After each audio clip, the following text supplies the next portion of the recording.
चलिए नेक्स्ट देख लेते हैं 15th वाला क्वेश्चन। दोस्तों इसमें सब्स्टिट्यूशन का क्वेश्चन है।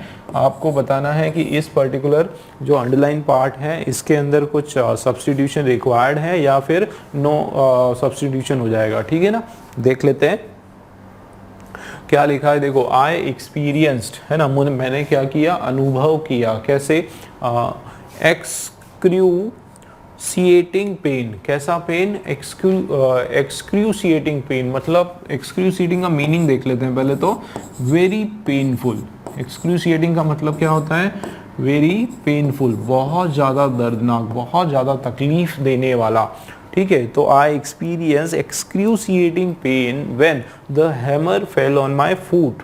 ठीक है, फुट सॉरी। तो हैमर, अब जाहिर सी बात है जब आपके पाँव के ऊपर एक भारी सा हथौड़ा अगर गिर जाएगा तो आपको क्या होगा, बहुत बहुत ही भयंकर वाला जो है दर्द आपको होने वाला है। ठीक है ना, तो यहाँ पे एक्सक्रूसिएटिंग क्योंकि नया वर्ड है और जिसको इसका मीनिंग पता है उसको पता है कि यहाँ पे जो है हमको कोई भी इम्प्रूवमेंट की रिक्वायरमेंट नहीं है। ठीक है, तो ये बिल्कुल आपका वोकैब का क्वेश्चन है, मीनिंग आपको पता होना चाहिए।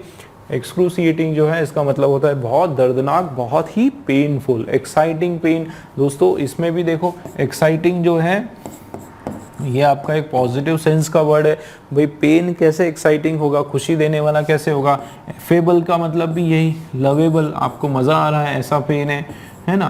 तो ये भी आपका पॉजिटिव सेंस का वर्ड है, तो ये भी नहीं होगा। स्ट्रॉन्ग पेन है ना, स्ट्रॉन्ग और पेन्स एक से ज़्यादा थोड़ी होता है ना, ये प्लूरल थोड़ी नहीं होता है। पेन जो है वो तो सिंगुलर ही होता है, तो यहाँ पे पेन सिंगुलर होता है, मतलब ये तीनों आपके रॉन्ग हो गए और यहाँ पर जो है किसी भी इम्प्रूवमेंट की रिक्वायरमेंट नहीं है, नो इम्प्रूवमेंट का क्वेश्चन है ये। ठीक, नेक्स्ट क्वेश्चन हमारा जो है करेक्ट स्पेलिंग का है। देखो चारों सेम वर्ड है, नेसेसरी मतलब ज़रूरी, और ज़रूरी जो है इसका राइट स्पेलिंग क्या है। ठीक है, ज़रूरी की जो है राइट स्पेलिंग क्या हो जाएगी दोस्तों, ये वाली सी वाली स्पेलिंग बिल्कुल राइट हो जाएगी, NECESSARY।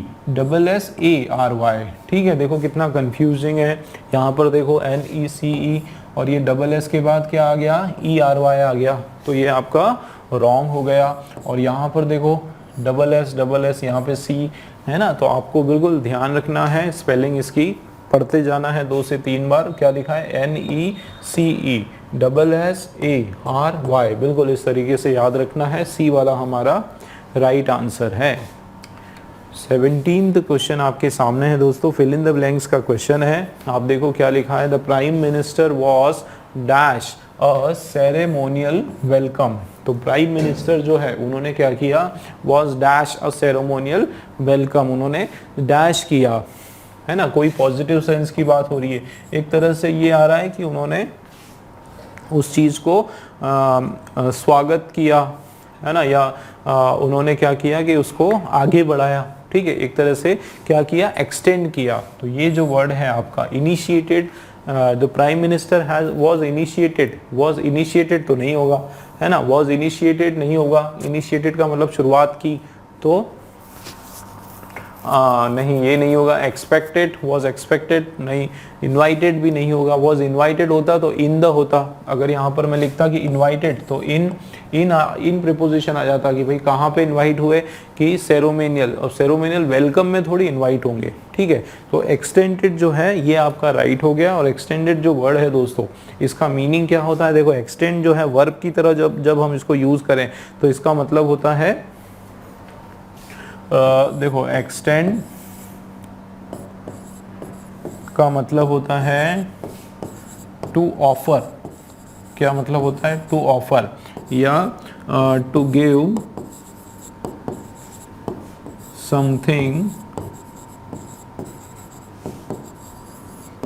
To someone. ठीक है, किसी को कुछ क्या करना, ऑफर करना, किसी को कुछ देना। तो यहाँ पे आप देखो कि the prime minister was extended a ceremonial welcome, मतलब ये जो वेलकम जो नोट है या वेलकम जो स्पीच है वो किसके द्वारा दिया गया, प्राइम मिनिस्टर साहब के द्वारा वो दिया गया। तो उसको एक्सटेंड की तरह हम लोग, ये वर्ब जो है एक्सटेंड बिल्कुल आपका सही हो जाएगा है ना। एक्सटेंड का मतलब होता है देना, ऑफर करना। ठीक है, क्लियर, बी वाला हमारा राइट आंसर है।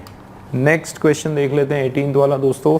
ये क्वेश्चन आपका एरर का क्वेश्चन है, ठीक है ना, एरर करेक्शन का आपका क्वेश्चन है। देखो क्या लिखा हुआ है यहाँ से, my grand mother has been lives in Shimla since her childhood days. दोस्तों क्या, देखो एक इंडिकेशन है क्या, सिंस, कभी भी सिंस आया और उसके बाद जो है टाइम, उसके बाद जो है टाइम का फ्रेज आया, मतलब आपको समझ जाना है कि ये जो सेंटेंस है ये हमारा कौन से टेंस का है, प्रेजेंट परफेक्ट, ठीक है ना, प्रेजेंट परफेक्ट कंटिन्यूअस टेंस का हमारा ये सेंटेंस है। कैसे पता चलेगा कि यदि सिंस या फॉर, या तो सिंस या फिर फॉर आया और उसके बाद टाइम की कोई बात हो रही है, कोई भी समय की, morning, evening, 2 days, 3 days, childhood, इस तरह की कोई बात हो रही है, तो समझ जाएं कि ये सेंटेंस हमारा प्रेजेंट परफेक्ट कंटिन्यूस में है। और इसका फॉर्मूला क्या होता है प्रेजेंट परफेक्ट कंटिन्यूस का,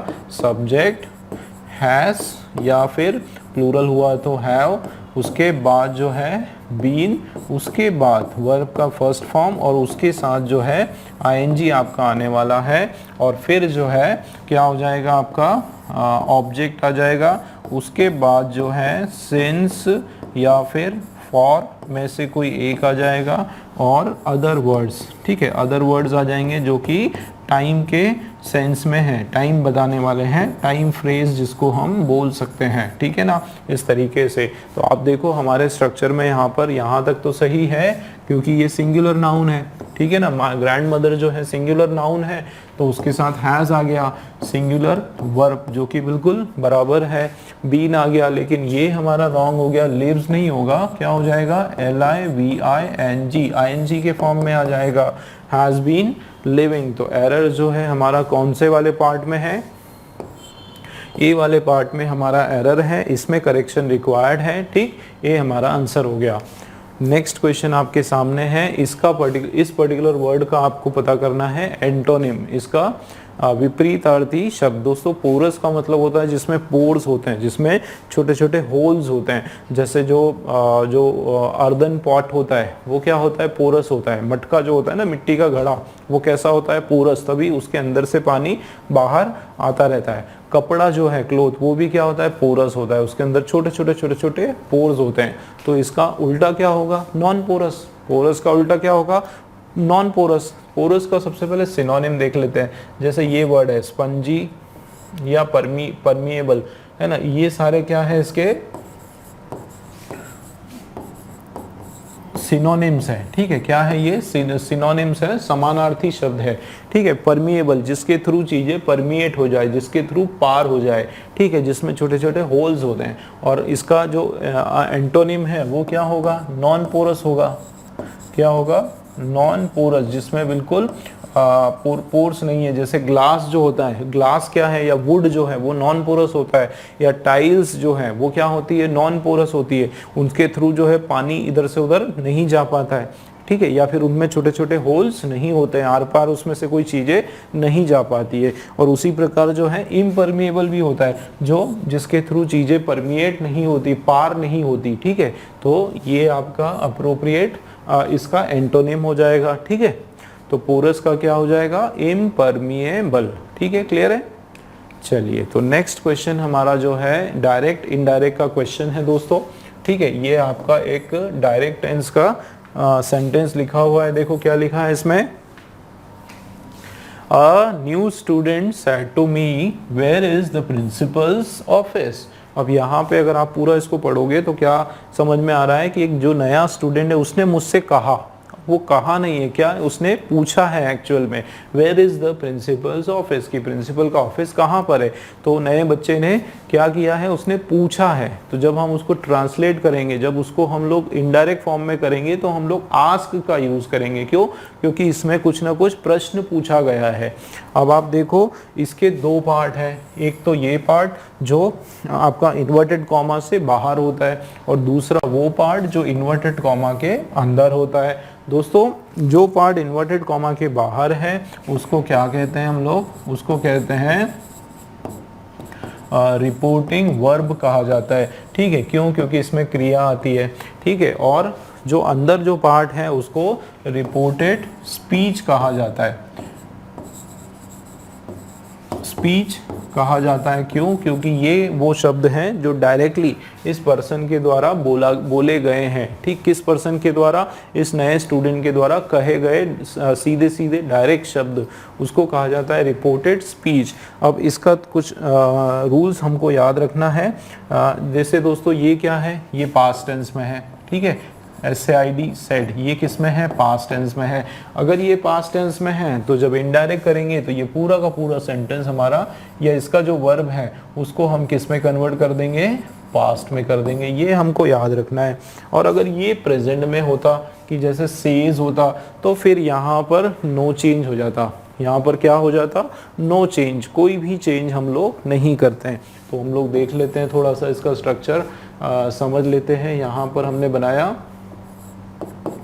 डायरेक्ट और इधर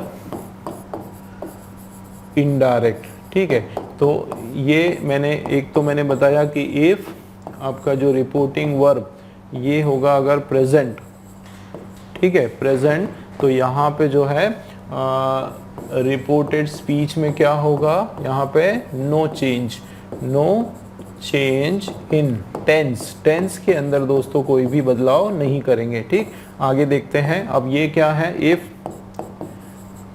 रिपोर्टिंग जो वर्ब है आपका किस में है? पास्ट टेंस में है। तो यहाँ क्या हो जाएगा फिर? यहाँ पर क्या हो जाएगा? Tense will change. टेंस जो है वो चेंज हो जाएगा। ठीक है, कैसे चेंज हो जाएगा? कि प्रेजेंट टेंस अगर हुआ, ठीक है, अंदर प्रेजेंट टेंस हुआ तो वो चेंज हो जाएगा पास्ट में। और दोस्तों अगर पास्ट टेंस हुआ, ठीक है, पास्ट टेंस हुआ तो वो आपका चेंज हो जाएगा पास्ट के परफेक्ट टेंस में। ठीक है ना, पास्ट के परफेक्ट टेंस में वो चेंज हो जाएगा। ये आपको याद रखना है। ये तो था, मैंने कुछ रिपोर्टिंग वर्ब और रिपोर्टेड स्पीच के बारे में बताया। अब हम लोग इस पर्टिकुलर क्वेश्चन की बात करते हैं। सबसे पहले तो आप देखो ये क्वेश्चन हमारा क्या है? इंट्रोगेटिव है। ये क्वेश्चन जो है आपका इंट्रोगेटिव है। ठीक है, प्रश्न पूछा जा रहा है। अब प्रश्न पूछा जा रहा है तो हमको क्या करना है कि इस इंट्रोगेटिव सेंटेंस को हमको परिवर्तित करना है असर्टिव में। किस में? असर्टिव में करना है। इसका मतलब प्लेन स्टेटमेंट के रूप में इसको हमको परिवर्तित करना है। ठीक है, ये याद रखें कि सबसे पहले स्टेटमेंट, अगर सिंपल भाषा में समझाऊं तो जो फुल स्टॉप आया है वो फुल स्टॉप इधर नहीं आना चाहिए, सॉरी, जो क्वेश्चन मार्क आया है वो यहाँ नहीं आना चाहिए और उसके बदले क्या आना चाहिए? फुल स्टॉप आना चाहिए। ठीक है, और एक उसका क्या तरीका है? अगर इधर आप देखोगे ध्यान से तो देखो WH वाला वर्ड लिखा है वेयर। ठीक है, उसके बाद जो है आपका इज लगा है जो कि क्या है? हेल्पिंग वर्ब है। और उसके बाद द प्रिंसिपल लिखा हुआ है जो कि क्या है? सब्जेक्ट है। और उसके बाद जो है जो भी द प्रिंसिपल ऑफिस सब्जेक्ट इतना लिखा हुआ है। दोस्तों ये वाला जो स्ट्रक्चर है ये आपका जब आप इसको इनडायरेक्ट करोगे तो चेंज हो जाएगा। क्या चेंज होगा? देखो मैं बताता हूँ। जो WH है वो तो आपका वैसा ही रहेगा, है ना। WH में वॉट भी हो सकता है, हु भी हो सकता है, विच भी हो सकता है, वेयर भी हो सकता है, इसलिए मैंने WH लिया। अब आप देखो हेल्पिंग वर्ब जो है वो बाद में आ जाएगा। सबसे पहले WH के बाद सीधा सीधा आपका सब्जेक्ट और उसके बाद जो है हमारा क्या हो जाएगा? Helping verb. और वो हेल्पिंग वर्ब भी कौन सा होगा दोस्तों? कि ये अगर प्रेजेंट टेंस में है, जैसे कि मैंने बताया था कि ये अगर प्रेजेंट में है तो इधर का ये आपका चेंज हो जाएगा किस में? पास्ट के टेंस में चेंज हो जाएगा। ये आपको ध्यान रखना है। ठीक है, चलिए अब शुरू करते हैं। तो देखो क्या है? The new student said to me. तो पहले तो आपको इसका सेंस समझ में आना जरूरी है कि भाई सेड, उसने यहाँ पर सेड टू है। चलिए ये भी देख लेते हैं। तो ये जो सेड टू है, जब आप क्वेश्चन पूछ रहे हो, किसी से कुछ पूछ रहे हो, तो सेड टू जो है वो सीधा सीधा आपका चेंज होके क्या बन जाएगा? आस्क्ड बन जाएगा। ठीक है ना दोस्तों, क्या बन जाएगा? आस्क्ड। तो सेड टू नहीं लिखने वाला है, आस्क्ड लिखेंगे। और आस्क्ड के बाद कभी भी टू नहीं लगाना। आस्क्ड के बाद कभी भी, आस्क्ड के बाद भी टू नहीं आएगा।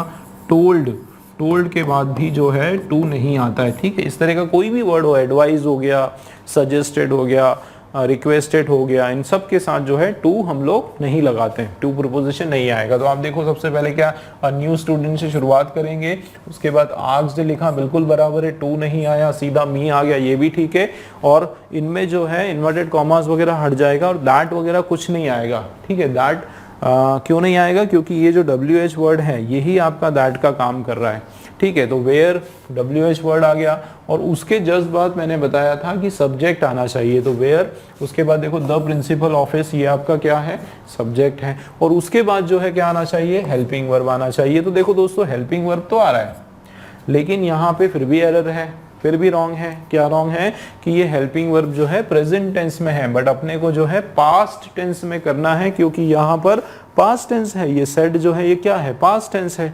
तो जाहिर सी बात है यहाँ इसमें एरर आ गया, मतलब ए वाला ऑप्शन हमारा रॉन्ग, ठीक। पूरा लास्ट तक हमको लग रहा है कि सही होगा, लेकिन लास्ट में गड़बड़ हो गई और ये हमारा रॉन्ग हो गया। आगे देखते हैं। A new student asked me, यहाँ तक ठीक है। Where is आ गया, देखो हेल्पिंग वर्ब आ गया, तो ये तो रॉन्ग हो जाएगा, ठीक। तो बी वाला ऑप्शन रॉन्ग। आगे देखते हैं। न्यू स्टूडेंट सेड टू, देखो यहाँ तो चेंज ही नहीं किया उन्होंने, तो ये भी रॉन्ग। तो डी वाला ऑप्शन आप देखें क्या लिखा है, न्यू स्टूडेंट आस्क्ड मी, ठीक, आस्क्ड मी ये सही है, वेयर सही है, द प्रिंसिपल, और ये देखो वॉस बिल्कुल राइट हो जाएगा। मतलब दोस्तों हमारा डी वाला ऑप्शन जो है एब्सोल्युटली करेक्ट है, ठीक है दोस्तों। क्लियर है, कंसेप्ट भी आप लोग समझते जाओ, बिल्कुल इसके रूल्स भी समझते जाओ, ठीक है। नेक्स्ट क्वेश्चन देख लेते हैं, और नेक्स्ट वाला जो क्वेश्चन है एरर का क्वेश्चन है दोस्तों। Very little metals are as precious as gold. देखो यहाँ पर क्या बोला जा रहा है कि बहुत ही कम मेटल्स जो हैं वो इतने प्रेशियस हैं जितने की गोल्ड। मतलब ये आपका कौन सा डिग्री है, एज और एज आ गया ना, एज और एज का कॉम्बिनेशन है, मतलब ये हमारा पॉजिटिव डिग्री का सेंटेंस है, ठीक है, जिसमें हम किसको बता रहे हैं कि जो वेरी लिटिल बहुत ही कम मेटल्स जो है वो क्या है, एज प्रेशियस, वो उतने प्रेशियस हैं जितना कि गोल्ड है, ठीक है। तो ये वैसे तो ठीक लग रहा है, लेकिन एरर कहाँ पर है, आप देखो दोस्तों यहाँ पे क्या लिखा, यहाँ पर क्या लिखा हुआ है, मेटल्स। अब मेटल्स आप बताओ काउंटेबल नाउन है कि अनकाउंटेबल नाउन है। मेटल्स क्या है, काउंटेबल नाउन है, मतलब हम मेटल्स को काउंट कर सकते हैं, गिन सकते हैं। अब आप यहाँ पर जो आपका ये लगा हुआ है डिटरमाइनर, ये लिटिल है। अब लिटिल तो जो है हम लोग किसके लिए यूज करते हैं, लिटिल जो है वो हम लोग अनकाउंटेबल थिंग्स के लिए यूज करते हैं, है ना। ये किसके लिए यूज करते हैं, फॉर अनकाउंटेबल नाउन्स, इन चीजों के लिए हम लोग यूज करते हैं। मतलब यहाँ पर लिटिल नहीं होगा, फ्यू जो है वो सही होगा। क्यों, क्योंकि फ्यू जो है वो हम लोग काउंटेबल नाउन के लिए यूज करते हैं। तो लिटिल आपका रॉन्ग हो गया, इसके बदले जो है फ्यू वर्ड हम लोग लगा देंगे। तो एरर जो है वो किस पार्ट में आ गया, एरर हमारा डी वाले सेक्शन में, वेरी लिटिल के बदले वेरी फ्यू, वेरी लगेगा, ठीक है, वेरी में कोई प्रॉब्लम नहीं, बस लिटिल के बदले जो है फ्यू लगा देंगे। Very few metals are as precious as gold. Clear. चलिए नेक्स्ट क्वेश्चन हमारा है दोस्तों, ईडियम दिया हुआ है इस अंडरलाइन पार्ट में। इस ईडियम का राइट मीनिंग हमको पता करना है, ठीक है, एक मिनट। इस ईडियम का जो है राइट हमको पता करना है। क्या लिखा है देखो, please come to the point, don't beat around the bush, ठीक है। इस तरीके से बोलते हैं हम लोग, कई बार अपने दोस्तों को भी बोलते हैं भाई, उसको कभी ऐसा होता है ना कि कोई ऐसा हमारा दूर का कोई फ्रेंड जो कभी हमसे मिलने नहीं आया, कभी हमारे हमसे हालचाल पूछने नहीं आता है, लेकिन एकदम से हमारे पास आ जाता है और फिर बहुत अच्छी चिकनी चुपड़ी बातें करता है, और फिर हम लोगों को जो है कुछ डाउट होता है कि वैसे तो ये कभी हमारा हालचाल पूछता नहीं, लेकिन आज इतनी सारी बातें कर रहा है, ज़रूर कुछ दाल में काला होगा, ठीक है।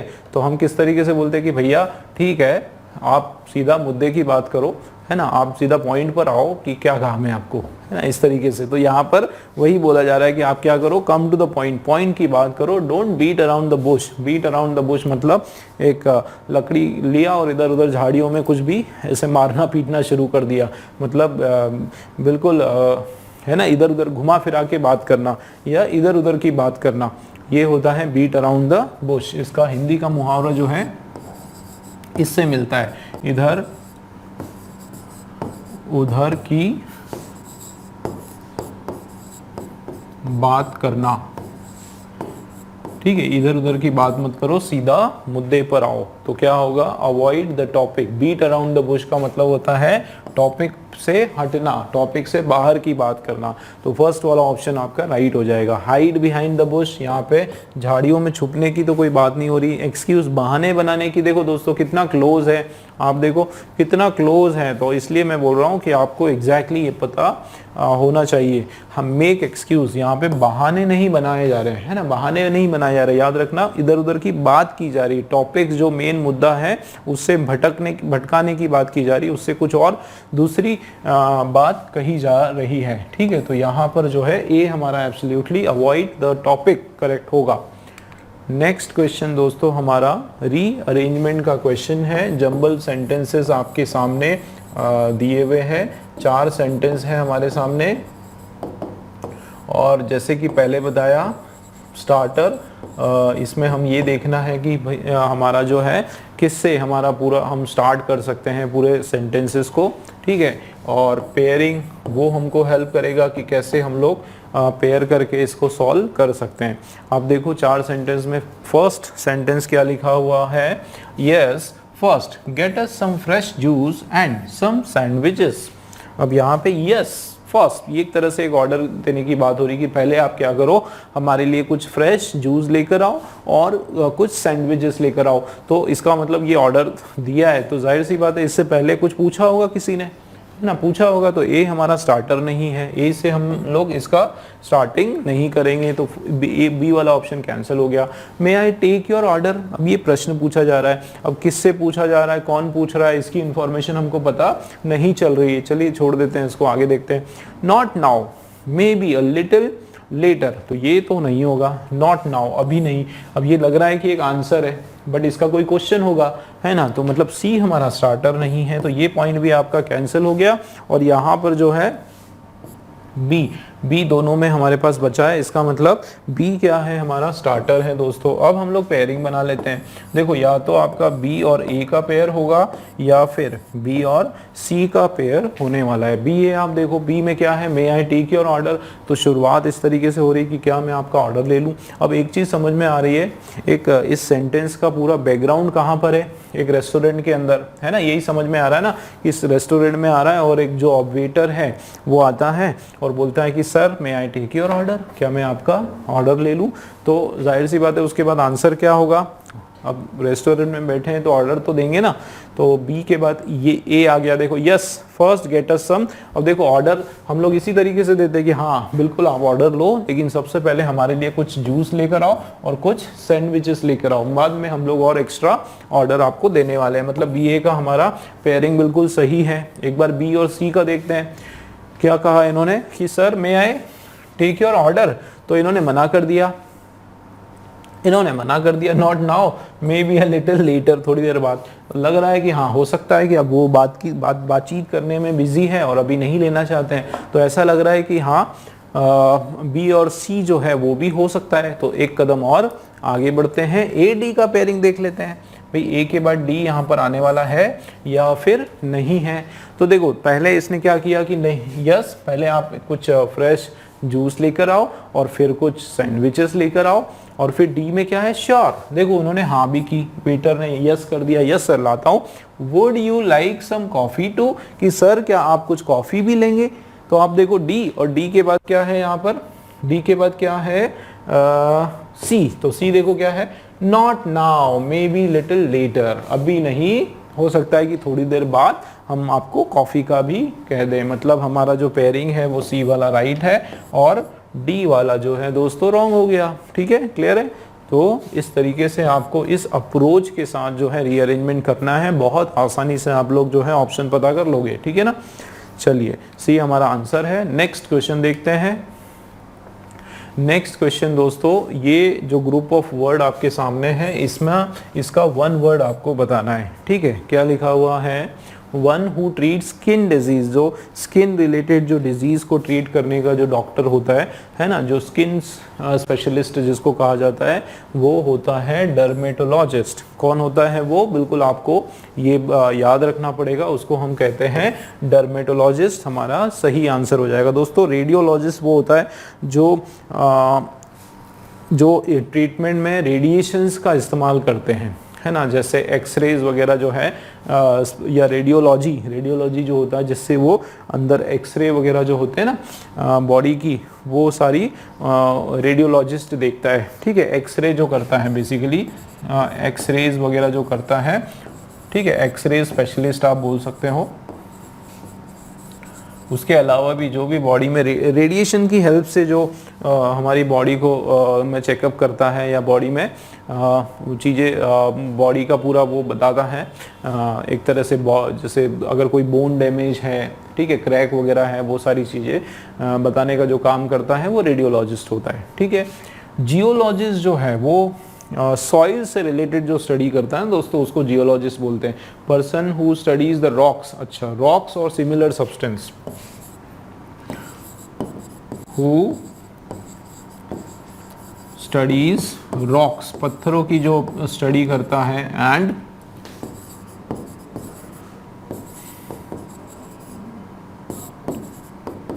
सिमिलर सब्सटेंसेस, ठीक है, उसके जैसे रॉक्स या उससे रिलेटेड जो सब्सटेंसेस है वो। और कार्डियोलॉजिस्ट जो हार्ट स्पेशलिस्ट,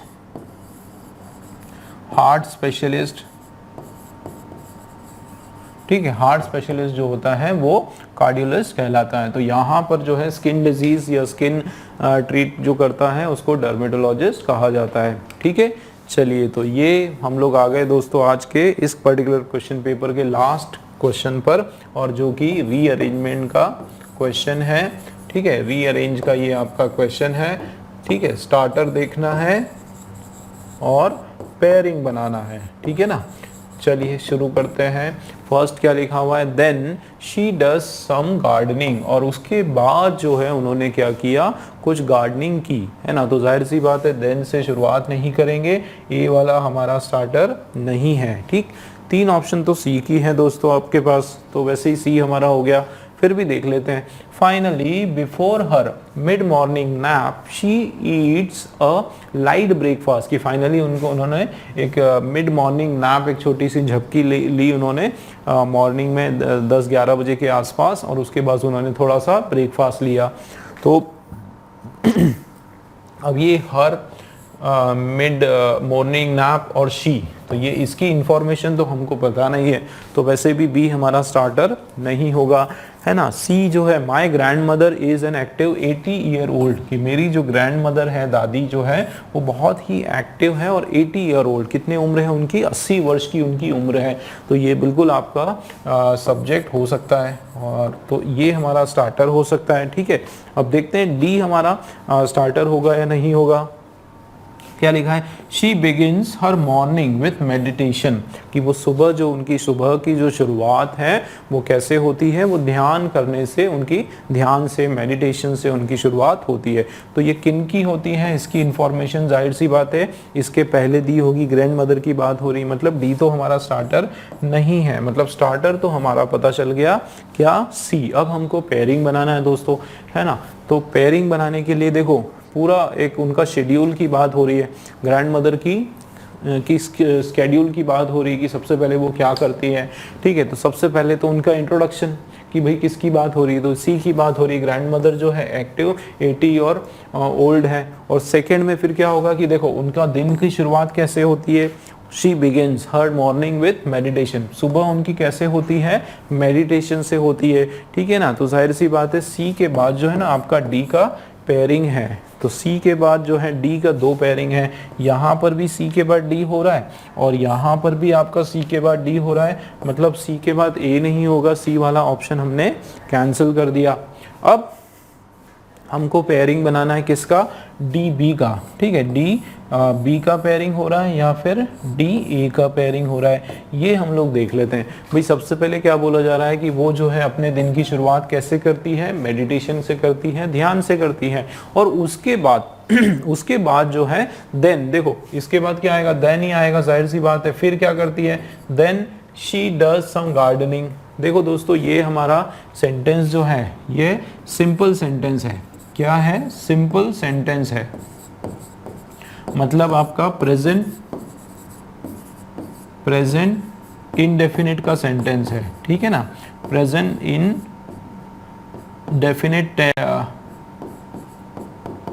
इनडेफिनिट टेंस का आपका सेंटेंस है, और उसके बाद देन लगा है, उसके बाद, और ये कंटिन्यू चल रहा है। यहां पर भी देखो प्रेजेंट इनडेफिनिट का सेंटेंस है। क्या है, प्रेजेंट इनडेफिनिट का यहां पर भी हमारा कंटिन्यू है, मतलब जाहिर सी बात है डी के बाद जो है आपका क्या हो रहा है, डी के बाद ए आ रहा है। क्या आ रहा है दोस्तों, डी के बाद हमारा ए आ रहा है, डी के बाद बी नहीं आ रहा है, डी के बाद ए आ रहा है। क्यों, क्योंकि यहां पर क्या लिखा हुआ है, देखो फाइनली, कि लास्ट में, फाइनली का मतलब क्या होता है, अंत में, एंडिंग में, तो जाहिर सी बात है कि ये हमारा जो बी है वो एंड में आने वाला है। बी एंडिंग का सेंटेंस है कि फाइनली वो क्या करती है, बिफोर उसकी जो मिड मॉर्निंग नैप है उसके पहले वो क्या करती है, कुछ लाइट ब्रेकफास्ट लेती है। तो मतलब बी तो हमारा एंड में ही आएगा, और बी हमारा एंड में, डी ए का भी पेयरिंग और सी डी का भी पेयरिंग, मतलब डी वाला हमारा राइट आंसर है दोस्तों, है ना, और ए वाला हमारा रॉन्ग हो गया। तो देखो इस तरीके से वो देते हैं, बिल्कुल लास्ट तक हमको पेयरिंग बनाते जाना है। और ट्रिक तो अपनी जगह है दोस्तों, लेकिन ट्रिक के साथ साथ जो है मीनिंग भी, उसका हिंदी करना भी आना आपका ज़रूरी है, मीनिंग भी आपका उसको बिल्कुल समझ में आना ज़रूरी है, तभी आप बहुत अच्छे से क्वेश्चंस को सॉल्व कर पाओगे, ठीक है। चलिए, तो उम्मीद है आज के 25 क्वेश्चंस आप लोगों को जिस तरीके से मैंने समझाया आपको समझ में आए, और इसी तरीके से अगले पेपर में भी हम लोग डिस्कस करने वाले हैं क्वेश्चंस। तो मिलते हैं।